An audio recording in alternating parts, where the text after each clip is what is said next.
dos maiores clássicos da filosofia medieval, o Livro da Alma, escrito pelo filósofo persa Avicena, conta agora com uma versão inédita em português. Um livro que chega no momento em que o mundo árabe está cada vez mais em evidência com seus conflitos e influências. O Livro da Alma foi traduzido do árabe para o português pelo professor de filosofia e livre-docente da USP, especialista nessa área, Miguel Atier Filho, o nosso convidado de hoje no Opinião Livre. Muito obrigado pela sua presença aqui, viu, Miguel? Obrigado, Silvia. Olha, esse Livro da Alma, eu vou até mostrar aqui, ele fala do quê? Conta pra gente o que é o Livro da Alma, a importância dele. Em primeiro lugar, temos em mãos um livro escrito por um pensador nascido na antiga região da Pérsia, de língua árabe e de religião muçulmana, que nasceu em 980 e morreu em 1037. Esse livro que nós temos aqui é praticamente um documento histórico, antes de tudo, que resgata parte da história do pensamento e da história da filosofia dentro de um período que geralmente se costumou pensar que se tratava de um período de obscuridade, na Idade Média, não é? Idade Média, tá. Então, a Avicena, ou Ibn Sina, como é o nome dele original, né? Nasceu nessa região, aprendeu rapidamente praticamente todas as ciências da época, medicina, física, matemática, geometria. Ele foi assim, um tipo de arcabouço que resgatou toda a antiguidade clássica, porque nesse período já haviam praticamente sido traduzidas para a língua árabe todas as obras de importância da história do pensamento, seja, tenha vindo da Grécia, da Índia, da Pérsia, parte do pensamento da Mesopotâmia, do Egito, e tudo isso se configura dentro do pensamento de Avicena como uma certa unidade. E ele, por volta de 50 anos, escreveu muito, escreveu mais de 300 obras, mas por volta de 50 anos escreve uma obra específica, ele que é médico, né? Escreve uma obra específica que tem uns 12 volumes, aproximadamente, chamada Ashifa, em árabe, que significa a cura. Essa obra, Avicena, que é médico, escreve um livro que se chama A Cura, mas não é de medicina. É um livro sobre filosofia e ciências, porque entende justamente que a cura não é só a cura do corpo, mas é fundamentalmente a cura da alma. Esse, portanto, é um livro que faz parte dessa enciclopédia escrita pelo Avicena no passagem do século X para o XI. E o que ele fala de importante que a gente tem que... Por exemplo, eu quando eu pego um livro assim, Livro da Alma, eu falo assim, eu vou ler e eu vou entender a minha alma. Eu vou entender os caminhos que eu não entendo no dia a dia. Tem algo mais que eu preciso estar ciente e estudar. É por aí? Sim, é por aí. Eu digo primeiramente que nós temos uma obra em mãos que sai da mesa dos especialistas e cai em língua portuguesa para um público que, embora não especializado em filosofia, é um público erudito que pode ler o livro, não é? E é um livro que fala do período em que os médicos eram filósofos. Mas qual é a filosofia principal? Eu vou falar rapidamente. Quer dizer, é um livro em que não só os médicos pensavam conjuntamente com a filosofia, mas os filósofos também faziam da palavra a cura da alma, né? Quando você fala os médicos pensavam assim, é aquela coisa do corpo, mente e alma? Sim.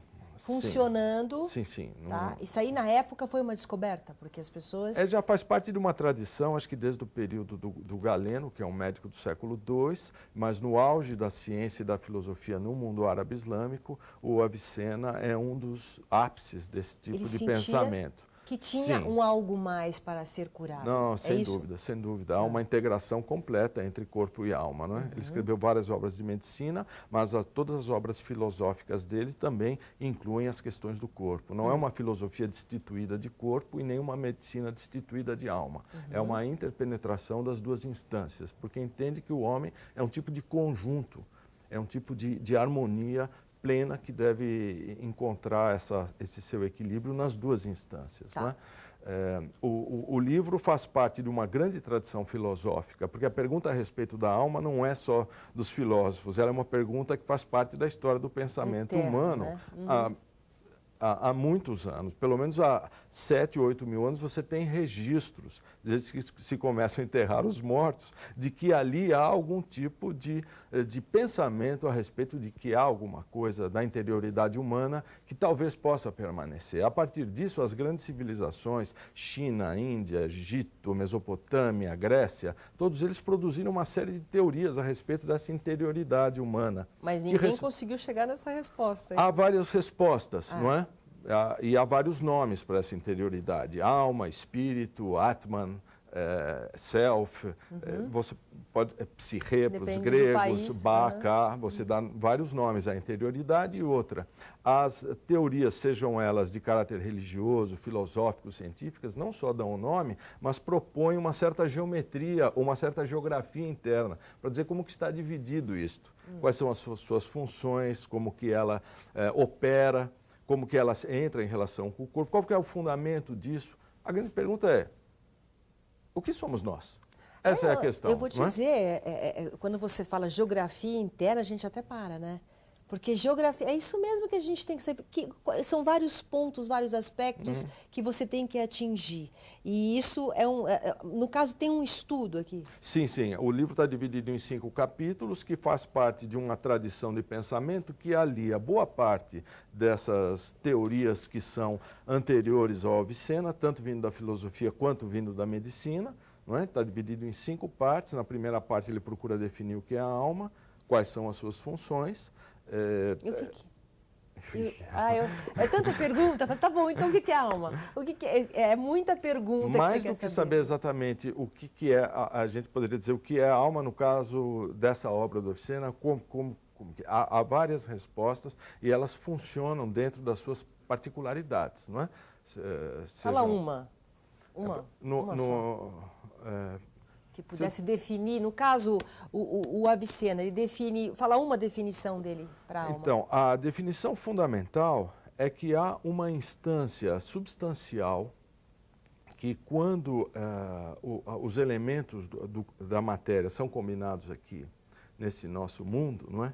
Eles atraem algum tipo de força que passa a formatar essa matéria, a fazer com que essa matéria se organize de certo modo, faz com que os órgãos todos possam ter a sua configuração, cria os sentidos externos, tato, olfato, paladar, visão, etc., todas essas funções e passa a reger o corpo durante todo o período da vida, né? Com o objetivo quando a gente fundamental... morre, aí, quando fala morreu, não tem mais alma, é isso? Quer dizer, quando separa tudo isso. É o que movimenta toda essa geografia que você falou. Sim, né? Sim. É um princípio de movimento, inicialmente, um princípio de movimento, mas aqui a grande questão é saber se efetivamente alguma coisa resta depois da separação, se é que é uma separação do corpo, ou se alguma parte da alma permanece. Não é? Essa aqui é a questão do Avicena, o fundamento para ele completo é que os humanos estão no mundo para entender. Fundamentalmente é isso. Todas as funções do corpo, a visão, a cognição... O legado dele é o ser humano está no mundo para tentar entender as suas funções? Como é que é? Exatamente. Os humanos têm o que naturalmente seria para nós questões a respeito do que somos nós, do que é a sociedade, do que é o universo, do que é a natureza. Isso seriam questões normais que nós nos perguntaríamos, talvez... Que é o questionamento do filósofo em si, né? O filósofo é fundamentalmente o aspecto mais radical das questões humanas, não é? Que levanta essas perguntas. Mais do que saber se a tese do Avicena está correta ou não está, é colocá-la dentro dessa linha do tempo e verificar que ao longo da história da humanidade várias teorias foram propostas. Não é? A dele é uma das teorias centrais, não só porque explica boa parte do pensamento que a gente costuma chamar oriental e que foi feito a partir do século, depois do Avicena, e ficou muito mais nas regiões do que hoje seria o Irã, não é? E não só porque tem esse fundamento nessa perspectiva, mas porque diametralmente oposto é um dos livros principais e um dos autores principais na explicação da formação do pensamento da Europa. Então, quando você recostura um autor deste dentro da história do pensamento, você resgata um autor que está a meio caminho de duas coisas que hoje nós entendemos opostas. E, portanto, esse tipo de perspectiva desmonta o mundo como nós entendemos hoje. Tá bom, mas qual é a perspectiva? Eu quero que você me fale o que realmente o Avicena coloca aqui. Porque nós estamos falando de uma teoria que fala... Qual é a teoria? É simplesmente essa da alma? Qual é a teoria dele? O que ele está falando aqui que realmente que é tão importante? Bom, ele tem 4 importâncias, eu acredito, fundamentais, né? A primeira é porque fala desse tema dentro de uma perspectiva médico-filosófica que reúne toda a tradição clássica, desde dessas civilizações antigas até o período em que ele está, não é? Então, ele tem a boa parte do livro trata dos sentidos externos, do tato, da visão, da audição, da importância olfato, dos nossos sentidos. E como que isso se refere a... Isso está no 2º e no 3º capítulo. Tá bom. Esse livro é um tipo de arcabouço, sabe? Tipo de uma arca de tesouro, no qual você reúne lá de dentro uma série de teorias, não só da Antiguidade Clássica, como aquelas que vão fundamentar a ciência e a filosofia do que a gente chama modernas e contemporâneas. Entende? Então, ele é um tipo de cintura fina da história do pensamento. Então, a primeira parte define a alma, 2º e 3º capítulos tratam desses sentidos externos. O 3º capítulo é o que a gente poderia dizer que está mais próximo dos estudos da neurologia, da psicologia moderna. Todas as emoções, funções de memória, funções de imaginação, intuição, eles estão concentrados no capítulo 4º, como que essas funções operam dentro da interioridade humana. E no último capítulo, que é praticamente o que coroa a teoria da alma, é a questão do intelecto, a intelecção, aquilo que é propriamente dos humanos, não é? E que os diferencia de todos aqueles outros seres que também possuem movimento. Porque não são só os humanos que têm alma nesse caso, mas são os animais e as plantas, porque é o princípio de movimento próprio para eles, não é? E no caso dos humanos, é destacado, portanto, essa nossa capacidade de inteligir e de entender. Portanto, para falar da alma, ele fala em boa parte do tempo do corpo, não é?